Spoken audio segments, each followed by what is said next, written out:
Meet Sophia. She is doing the work you don't like to do, like checking your emails, seeing what's important there, writing blog posts, or whatever you have on routine jobs you don't like to do. You just give it to Sophia, and Sophia does the work for you. Not totally, not perfectly, but so you save a lot of time. Sophia is the AI agent from Findustries that helps you do your work. And today we talk to Don Finley of Findustries and see what Sophia can do for you. Welcome to another episode of the Beginner's Guide to AI. Dietmar from Argo Berlin on the microphone. Before we go to the interview, go to argoberlin.com/newsletter and subscribe to our newsletter because you never want to miss an episode. And my tips and tricks are also in the newsletter. So go to the newsletter, hit follow on the podcasting app, and now we go directly to Don.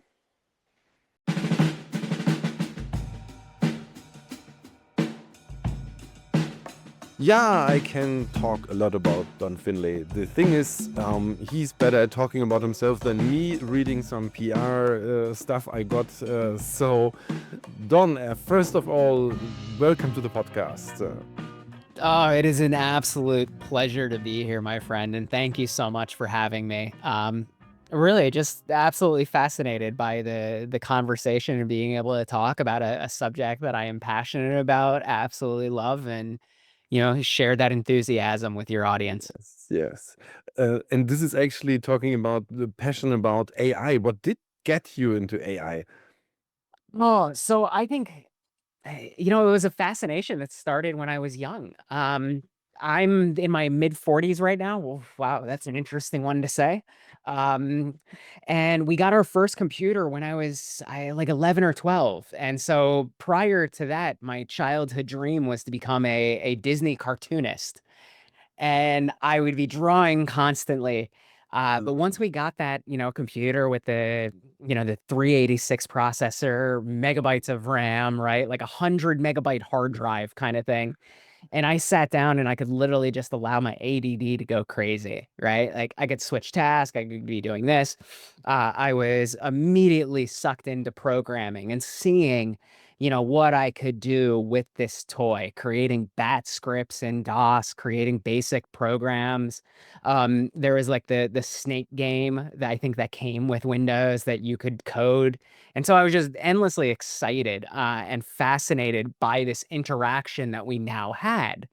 Whereas like before my first personal computer, that was the only time that I'd interacted with a machine in that way that was going to have that responsiveness. And then, you see in the movies like what AI is portrayed as and, HAL in Space Odyssey 2001. And like, any time that a computer kind of interacts that way, it's fascinating. And so, that led this path of exploration of like wanting to code and wanting to explore. And so I got my undergrad degree in the early 2000s in computer science, and then that had a focus on artificial intelligence. And so one of the spaces that I had, jumped into was teaching robots how to play soccer at the time. And like it was all, like when we look at AI today, like we see large language models and we see like the exploration of computer vision and like a lot of practical things can be done just with those models and like what has been released in the last few years. And at the time in the early 2000s, like artificial intelligence was really expert systems. So creating, we understand how like a soccer player plays soccer. So let's teach the computer the rules of how to play soccer. And it's very much like if then statements or like figuring out like hot spots, cold spots to get to on the field. And so very mathematically laden, but not the intuitive nature in which humans learn, right? So it kind of goes down to the idea of if I teach a computer how to catch a ball, I might teach it physics. Whereas, like, if I teach a child how to do it, I'm literally just going to tell them, look at the ball and think about where it's going to land. And humans have that capability. So, early 2000s, we're trying to teach physics. And where you look at AI today, it's a little bit closer to the idea of teaching a child how to learn and how to move forward. So, That just kept the fascination going. And as time went on, I had the opportunity to, start a business. And so we were able to focus on AI execution implementation early on, because that could be a part of the software development projects that we were doing. But at the same time, in the 2015 timeframe, AI was just having its new renaissance in image identification, image creation, and then additionally, we were still doing expert systems along with recommendation engines as well. So that was fascinating. And then turning that into, what we've been doing for, the last 2, 3 years is about how do you start to bring automation to agentic AI. And agentic AI is a new term that probably not even new, but at the same time, it's probably new to a lot of people. And like if you sit down and you work with ChatGPT today, you're having a conversation, you're having a dialogue. And like you may be able to tell ChatGPT, like, hey, this is what I want to get done, and it will help you to get it done. Well, agentic AI is more about like, I'm not going to tell you how to get it done. I'm going to tell you what I want to do. And then the AI will figure that out and we'll give it the tools necessary to make it happen. Um, as we've worked with, seeing Claude, ChatGPT, and everything, what what people tend to do is they tend to get a response from ChatGPT and then copy and paste it into another application, right? Whereas like agentic systems, they're taking action on the systems that are actually there. So what's fascinating about this now is probably the first time in human history that we've created a shovel that knows how to think. And that is what technology has been to us before. It has been it's been a shovel. It's been something that like we have to push the button in order for something to be done. And, in some cases, it may look like magic to us. Case in point, microwaves. I kind of know how they work, but at the same time, I know that when I just push a button, food gets hot. Um, Now we're at a state where the AI is intelligent and can make decisions, can apply itself in the real world. And I think that's a cool place for us to be exploring. At Findustries, your firm, do you already use agentic systems? What is the main case you work with? Did it change massively 3 years ago with ChatGPT, or Oh yeah, no, I had a very like we were working with GPT-2 and early at GPT-3. So we kind of saw some of this, but as soon as ChatGPT hit and it really highlighted the use cases that were possible and the interactions that were there, it was kind of that similar moment to, when I was 12 years old, sitting in front of the computer for the first time. Um, we had a process of updating websites that took, 2 weeks for a single page, right? Like, so we normally would batch pages together, make changes. And within a week of GPT launching, we had updated, I think it was like we had updated one page for a new product in the course of 2 days. And it just helped us to cut it down. So where we've gone in the last 2 years is we've taken our LLMs and we've incorporated them into our business. And so we are running agents that help us to get things done. So one of the things that we do is before I meet with somebody, I get a dossier that our AI has gone out and grabbed, your socials. It grabs information on your company. It then helps us explore like, hey, what are some possible angles for whether Findustries can help this person, or what's going on in their industry that we would want to know about so that we can help understand the lay of their land. And then after that call, our AI writes an overview of opportunities based on what we've discussed. And so we're using it in, our daily kind of like calls that we have with potential clients. We're also using it in calls with our clients for when we're breaking down the work that needs to be done. Our AI then goes back through the call, figures out what we were talking about, and then updates our project documents with the new information. So whether there's new tasks that came out, whether there was like, some follow-up that needs to be done, we have AIs that are helping to create the work product for us. But then additionally, like it's doing it in our setup. So it's in ClickUp. For project management, it's updating GitHub when we have new like features that we've added to software. And then we have, an AI that is working to, communicate with our team in Slack as well to update everybody on it. But um, yeah, I think it's one of those fascinating things that has helped. We're using AI more as an employee in our organization than as like a tool. So when we look at like how we want to apply AI either to a workflow or to a part of the business, we actually start by writing like a job rec that we say like, hey, here's the type of characteristics that we would see this AI having. How does it fit in with the team and how does it support everybody's efforts? This is interesting because this is there's the difference between what you offer for clients, but the first thing is we talk about how you use AI for your firm, and I think it's not out of the box. It's not that you go to, I don't know, Microsoft, HubSpot, or whatever, and say Well, and I I want think to have that. yeah, and I think that's kind of what we're doing for our firm is what we're doing for our clients as well. So, yeah. So like if you have Microsoft, you have Salesforce, you have Google, you have Box, right? Like you have all these different tools that you're using, and every single one of them is coming out with their own AI solution. Well, if we go back to the reference of like AI as being an employee, if that if you hire a company that brings their own AI into it, that's effectively like I'm hiring a consultant from that company. Mhm. And so they understand the context of what's there. If you're Salesforce AI, it's going to understand what's in Salesforce. Your Microsoft AI is going to understand what's in the Microsoft stack. And then additionally, like any others. What we're doing at Findustries is we're creating an AI for our customers that actually interfaces with all those other AIs to help understand what's going on. And then additionally, that AI has full context over what it's like to be your business as well. And so when I say that we're doing it for Findustries, this is also what we're doing for our Mhm. customers. And our platform interacts with them in three different ways. We either have like on-demand tasks.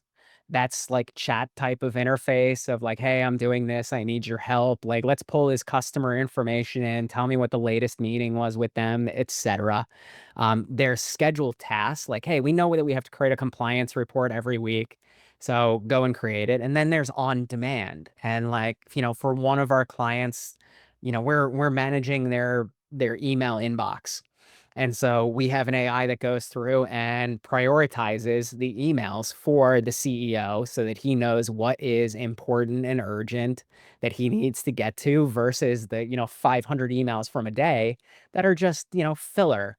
And so we've pulled him away from his inbox by using the agents to do that. And then our AI system learns over time what is important about that business but can still interact with, the Salesforce bot, the Microsoft one, the Box one as well. So, Yeah, that's interesting because it's the next step. This is like the I mean, first of all, this system with the three steps, I find it an interesting categorization because the third one that like going on demand basis through the email, this is like that would help so much. I don't find there's not out of a box a tool that does that. This is kind of fascinating, but and and I will 100% agree with you. Like it's a stack of applications that we've put Mhm. together. And then we built a custom backend for them so that you could have the AIs communicating, you can build that brand voice. And then additionally, we can take you from, automation, which is something that is, hard and fast to the world of agentic AI where, you have guardrails, you have security built in, you have like your own privacy to the solution, and that it is your AI system. But in the like you're saying, like there isn't one platform that exists to do that, but we've pulled together this stack and are implementing it for our customers to allow them to see the benefits of agentic AI. It makes totally sense because this out of the box programs, it's like always the software thing. You have one thing that should do everything, and it never works. No, Uh, no, and I think that is the terrible challenge that we live in, and, like, I was I'm involved with startups, and the latest trend is that everybody wants to be a platform. And to be a platform requires you to basically say, like, I'm going to create a walled garden for where you go. And that doesn't work for businesses that want to remain agile, nimble, and to be able to serve their clients the best. And like the way that we built the Findustries like AI stack, which we call Sophia. So Sophia is she's able to be part of your organization. She lives in your organization. The software and the licensing, for the most part, are open source. And we're willing to make sure that we can implement it in your environment and allow you to have full ownership of that space. But that requires you to have the interactions with the other systems. And like that's what I think what Sophia provides is that centralized place of being like an employee in your business so that you can focus on the things that the AI doesn't do, right? Like it is not very creative. It shows glimmers of it. Um, it's not very strategic. And I think that's a challenge of like not having the context and the same sort of like parameters that we have when it comes to, building solutions or finding solutions. And then additionally, it's not good at maintaining relationships. And so all three of those things are unique to the human experience. And so all of the solutions that we put out there are to help the human side of the business, focus more on relationships, focus on the strategy, and then also do the things that are creative within the organization and for your customers. Yeah, I love that. This is exactly focusing on what you're good at as a human, as opposed to what the AIs are good at the moment. The thing about you call her Sophia, and it's like this anthropomorphization. Does it help to implement an AI in a firm? I so as far as that wow, It's a good word, yeah. the humanization of it. Yeah. Um, either way, sometimes words are tricky. Mm. Um, but eh, what's interesting is I kind of think I think where we're at right now is this is the first time that we're seeing like an intelligent shovel, right? Like the first time that we're seeing a tool that we're choosing has a bit of intelligence to it. And it's going to take a bit of challenging conversations to have as far as where do you want this tool to play? How do you want it to play? What are the extents that it can play, right? Like OpenAI and every foundation model is coming out saying that they have PhD level intelligence. And then you go to use it and it's an intern sometimes, right? Like, but it has a vast level of knowledge. So when you look at like where intelligent capital was placed inside of an organization, that really wasn't an IT capability. That has been a human resources spot. And so for these early conversations around how do you actually bring AI into the organization, that's where we're saying, like, start thinking about it like you're gonna have to train a human to do this job anyway. So let's use the infrastructure that you have to train humans to build out job recs, to, identify workflows, and then see where we can apply AI to be filling those spots. Mhm. Yeah, no, this is exactly. I mean, this is also probably where the value lies, and where you create value in a firm. Do you have some examples, some cases you can showcase where how that actually works? How the juice, what comes out? Yeah, yeah. So,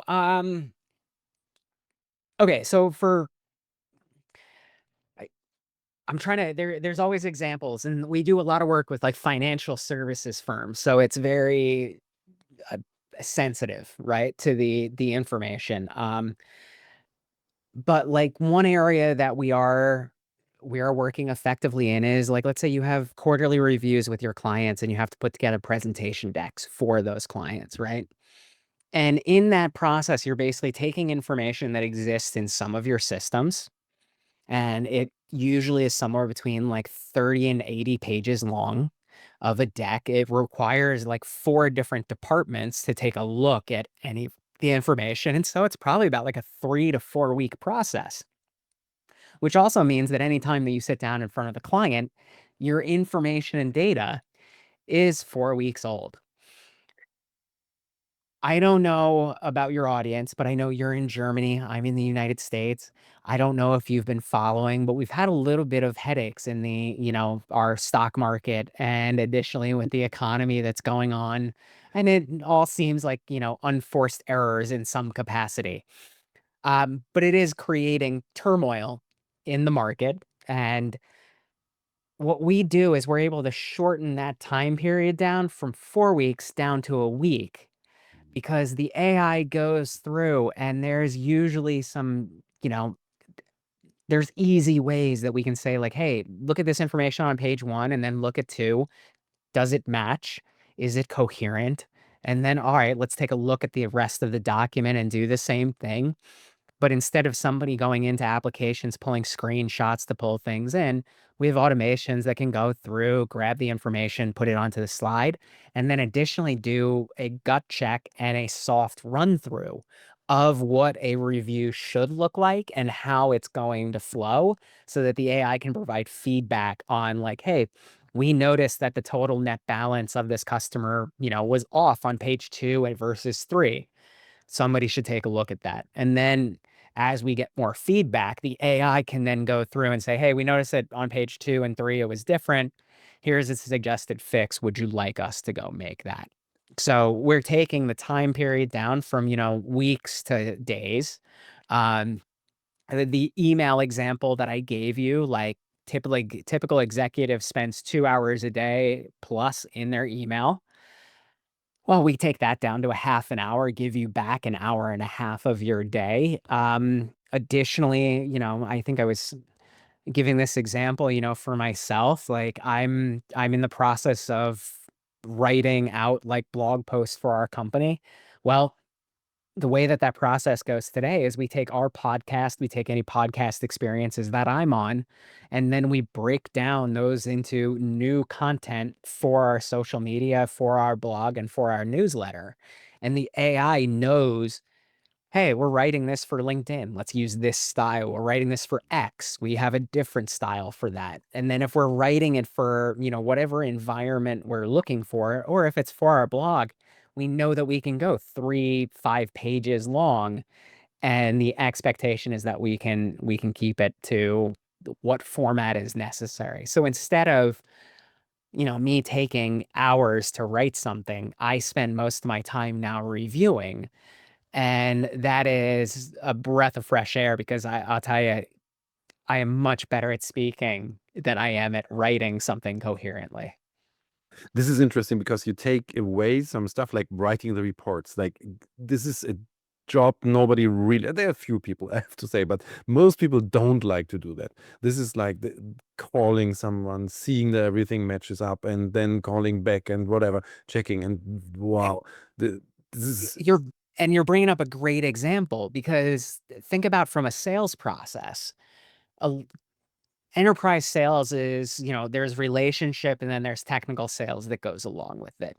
Well, if you offer, let's say 1900 services across your business, then unfortunately, you are not going to be in a position where your relationship people will have a full scope of understanding of what the 1900 are.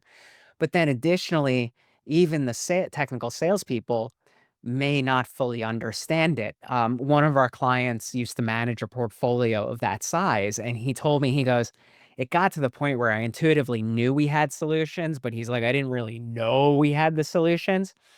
Well, now we can use AI as your partner, right? Like we have the transcripts of your calls. You can sit it down in a meeting with you.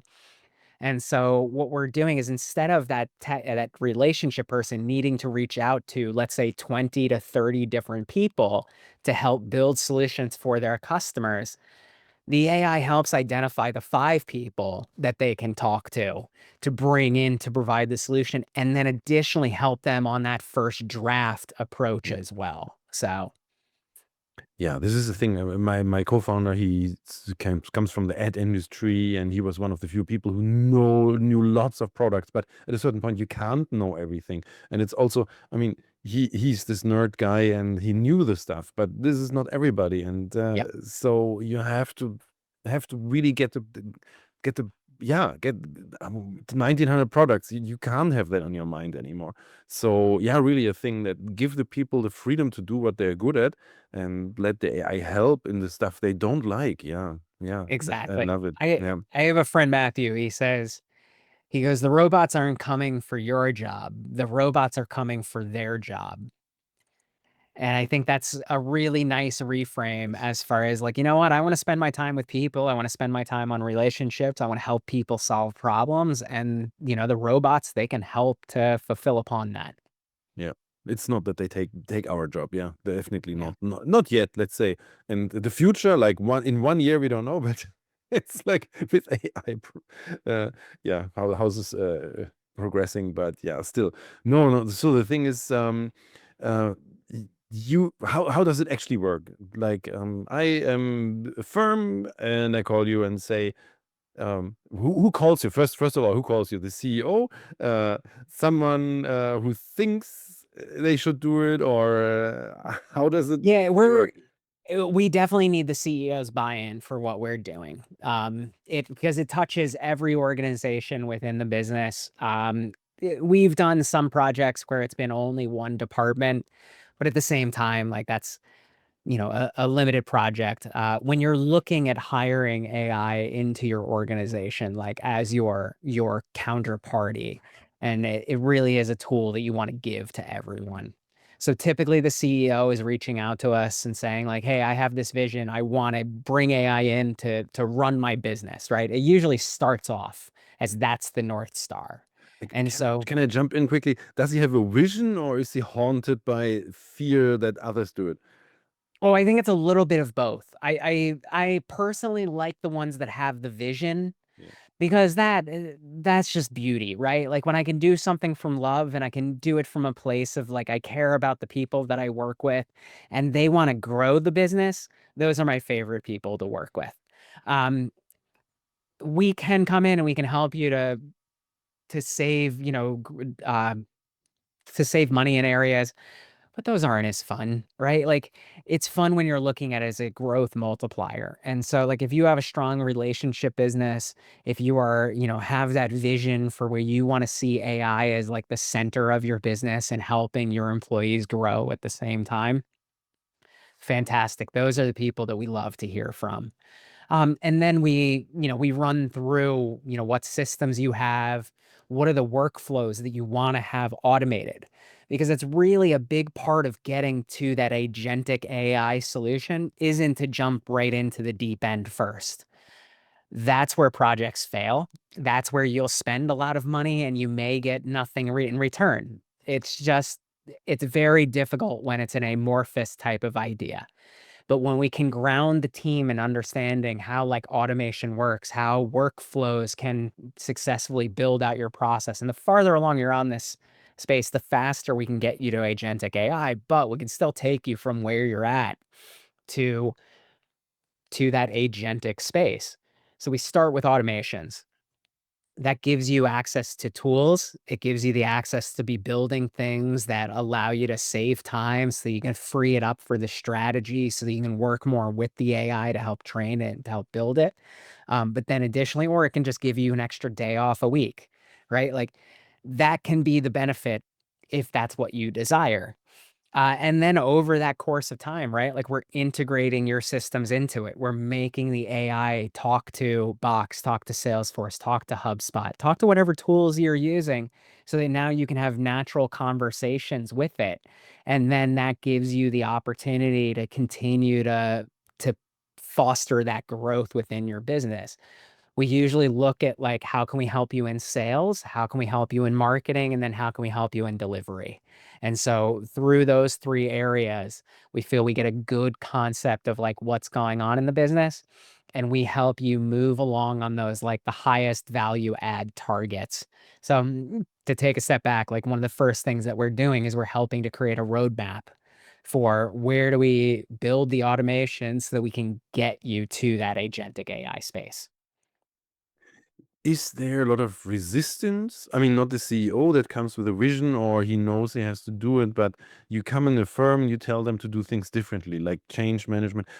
How are the people? Are they open to it now? Or I mean, you're at the front there, so You get I would say that on an individual basis, there's, it ranges from the people who are ready to jump right through the screen and make things happen, and then to the other side where people are fearing, right? And they don't know.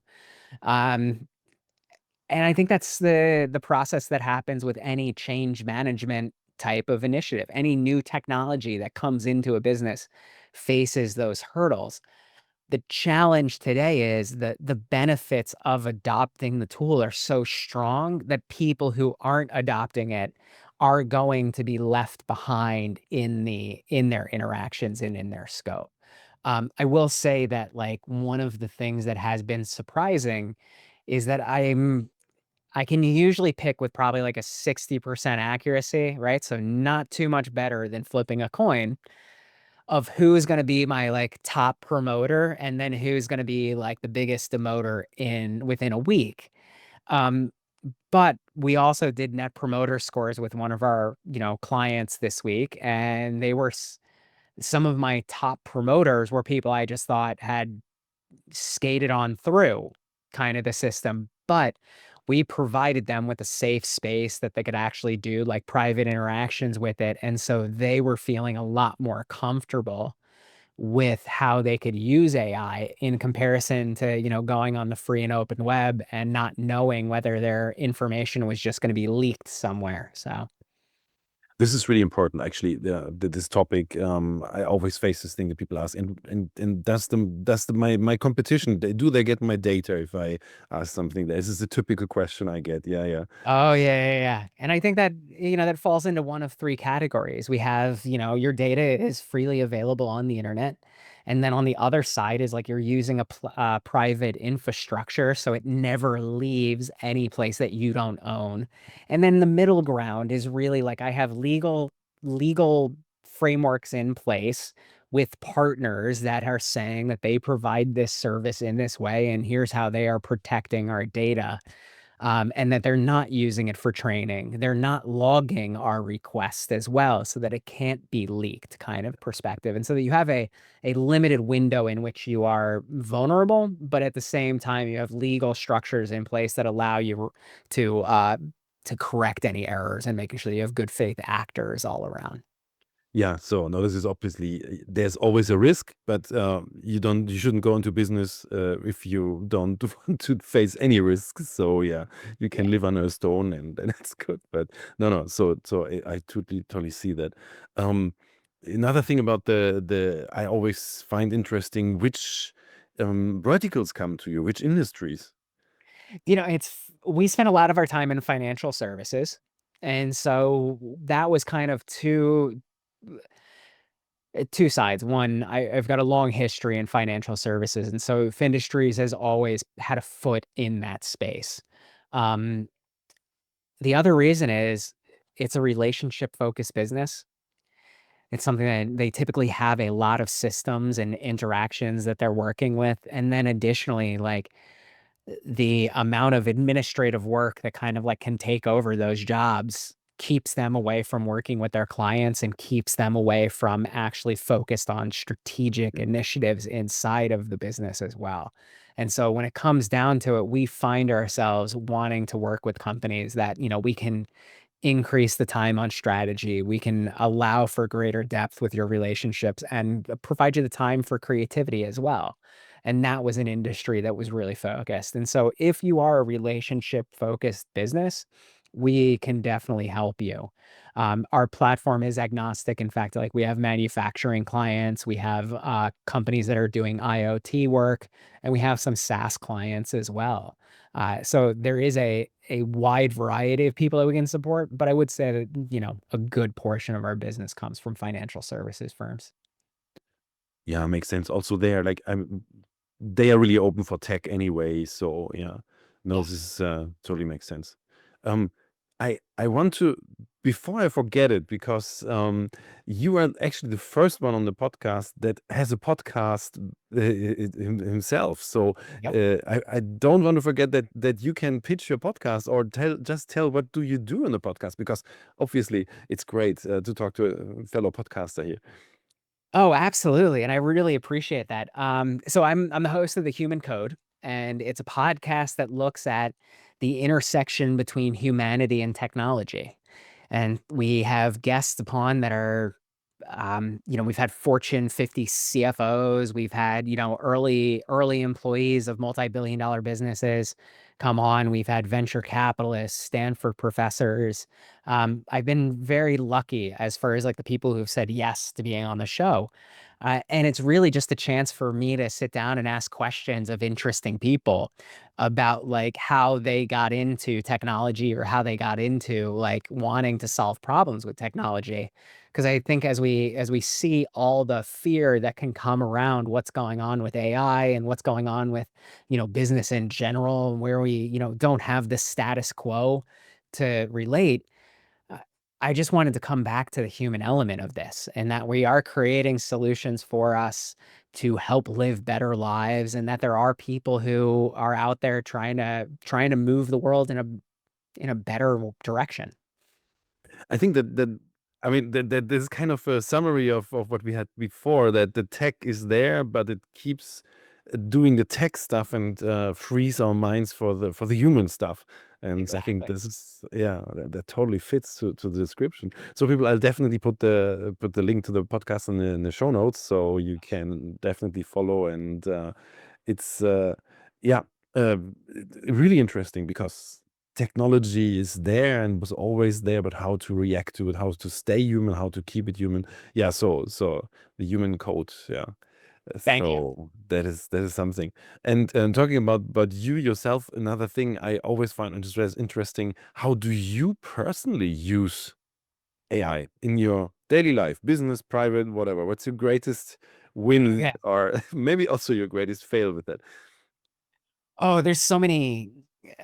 I am a man of ADD, and so there are many unfinished projects around my house, or just projects that I see the next evolution of as well. Um, One of them, like we have, many of us probably have like an Alexa or like, OK Google kind of like set up in our home and like have some smart home stuff. Um, I swapped that out for another system and then attached an LLM to it. So my favorite thing that I can do, and it is remarkably silly, is I can tell my, AI, I was like, "I would like you to take the hallway lights," and I have 6, can lights in the hallway, and I was like, "I would like you to scale the brightness of them from 0 to 100," and then the AI can figure that out. Or I can also say like, "Hey, you know what? I wanna watch Squid Games," and the AI figures out that, well, I'm talking about watching Squid Games, which means I wanna open up Netflix, so I need to turn on the Apple TV, and it goes through and it figures out those steps for me, and so that's a little bit of a fun one to do. I use it to harass my girlfriend, randomly, like, I have, processes set up that just kinda tell her that I love her and everything, and, like, to be cute at random times or send her some messages. And she knows that it's AI and it's clearly marked that way. So there is no I'm not hiding any of this. But then on the other side of it, I also enjoy that for our work, like I when I'm on a call with you, I'm not taking notes. I have AI that is sitting there taking notes for us. And then additionally, those notes get decomposed, they get added to our CRM, they get added to, like, any project f folder that we have for our clients as well, and so a lot of the administrative stuff that has been, something we needed to do to keep good systems, keep good information, we no longer have to do, Yeah, yeah. and so the other side of it is I also can say, like, "Hey, I've got this article that we just wrote, and I could send it out to 100 people, 1,000 people, 10,000 people, and it's, one more thing in your inbox." Well, because we keep notes on all our clients and because we have everything updated, I can say, hey, I have this. Who do you think would find this interesting? And the AI goes out and finds, the 15, 20 people and says, hey, I would love to get your feedback on this. Please let us know what's going on. I have so many thoughts on this. The first thing, let's start from the back. This thing with AI is supposed to make even more spam mails and whatever, but doing it the other way around and finally get your email marketing focused on the people who are really interested. If everybody would do that, would be so great. This is actually one thing that Yep. I have the whole Philips Hue smart lights here. The heating is smart and everything. So I definitely have to do something smart TV. So this is another project. Yeah, great. Oh, And exactly. and the one with the girlfriend, yeah, a little bit. It can't help because can't hurt because we guys we don't say those love things often enough. If we have an AI nudging us at least to tell something, it's not bad. Or to not forget the important dates. Yeah. Well, and so I think, and especially with that one, we sat down and we're creating those things together so that she can learn. She wants to learn like how to play with it. She's very engineering mindset type of individual. And so she wants to learn to play. But additionally, like I don't know if you've heard, my dog has been coughing a little bit in the background. You Um, don't hear it. Yeah. Yeah. But okay, yeah. well, he's like a 12-year-old pug. And so he's getting a little older. He's put on a little weight as he's slowed down kind of thing. And then additionally, come to find out that he has a lot of allergies. And so we got him like an allergy test, and he is allergic to what feels like everything. And so I initially went out and I, put it into an AI and I said, hey, remember all these. And then when I send you a picture of any of the ingredients, I need you to tell me if he's allergic to something or not allergic.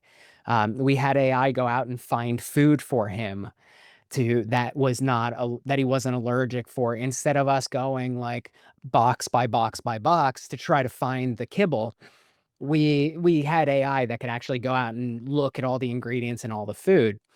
Um, we're in the process of building that out so that and she's part of that process to help build an AI that when we have like a dog sitter, we could say like, hey, if you have any questions about his health or anything else, here's his AI that you can utilize. And so like we're doing more to offload the heavy kind of just tedious thinking that we can to AI assistance.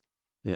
What's great in this is like using it for personal life always helps you get to know how to work with AI, and then you can use it for business life as well. So it really helps you. Yeah.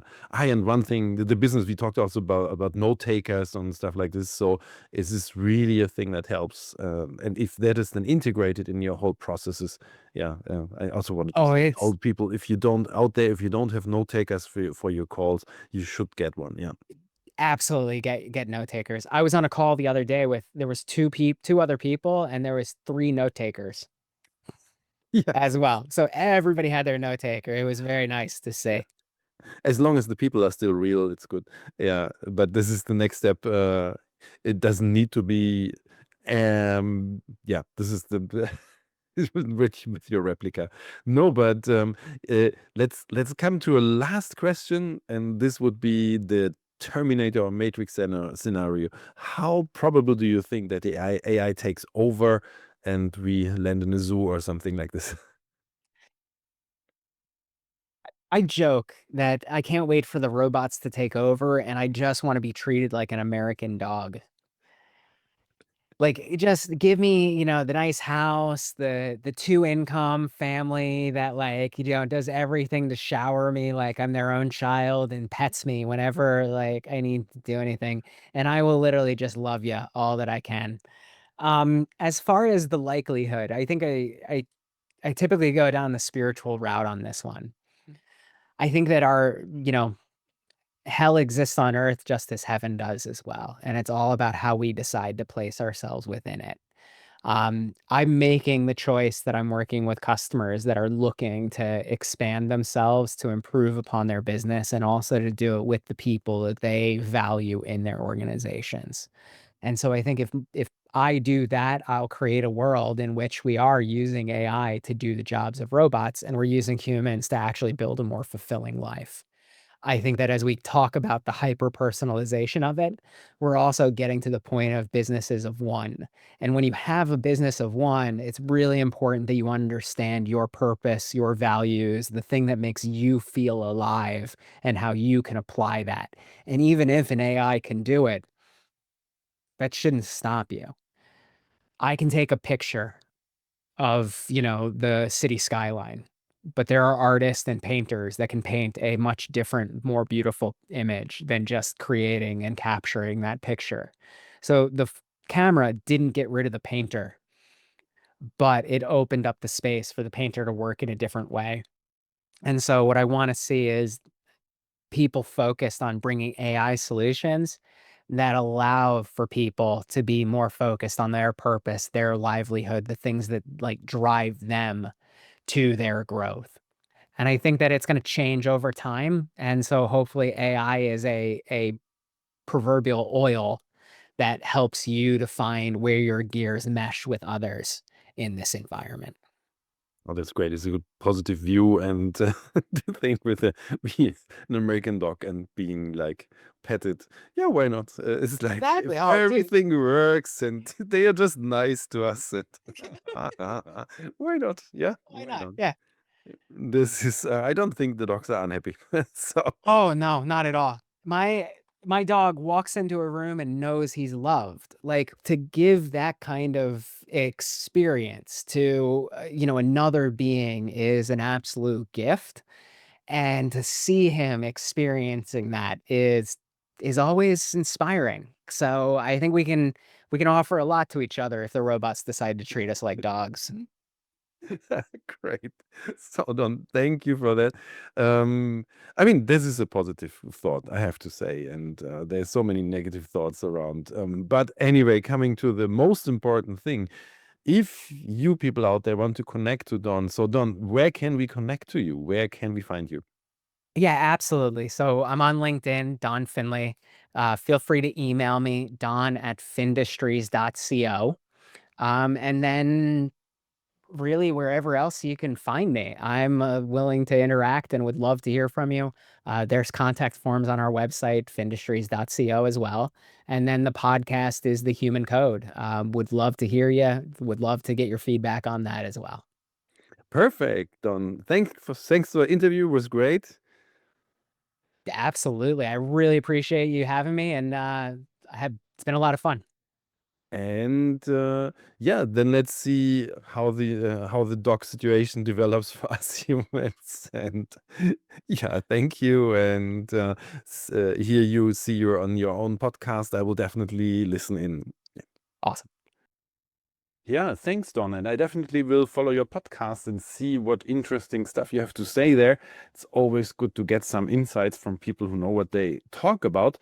But coming quickly to Sophia, to the AI agent you constructing, what I love is this concept that frees the time you have to really do stuff that's important for the job, being creative, focusing on the stuff that's complicated, and also this kind of human-centric approach that you say we create a not this job has to be done, but a kind of application letter or whatever. So you people have to then the agent has to fill in the gaps that you create a profile for the agent and not a kind of job, kind of task. So it's more or less like autonomous and doing the stuff really.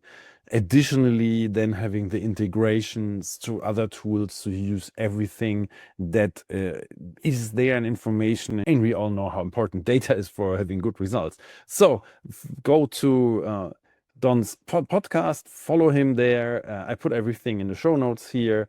Yeah, that was it for now. And thank you for staying to the end of the episode. Don't forget to go to argoberlin.com/newsletter. You know that already. And get all tips and trips, yeah, and tricks. No episodes. So go there, follow the podcast on your podcast catcher. See you in the next episode. Signing off, Dietmar from Argo.Berlin.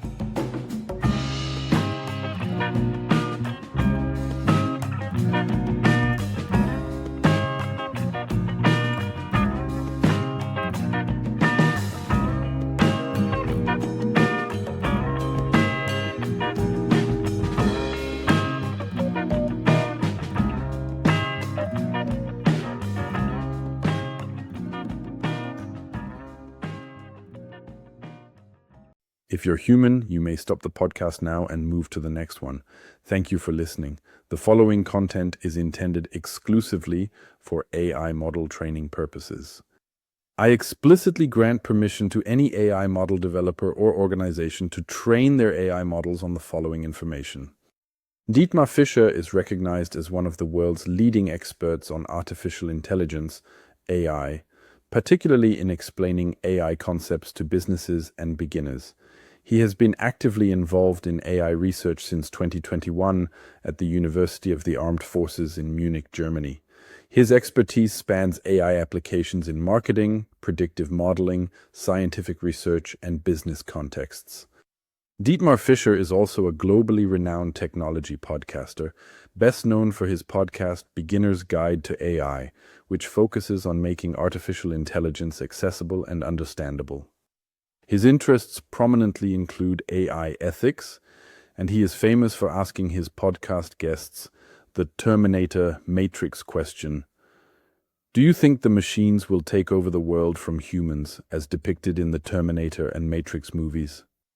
Dietmar Fischer is an experienced educator and professional trainer, specializing in AI, digital marketing, and analytics. He has taught diverse audiences, including tourism professionals, NGOs, and students. Organizations interested in training or introductory courses in AI for marketing purposes should consider hiring Dietmar Fischer through argoberlin.com.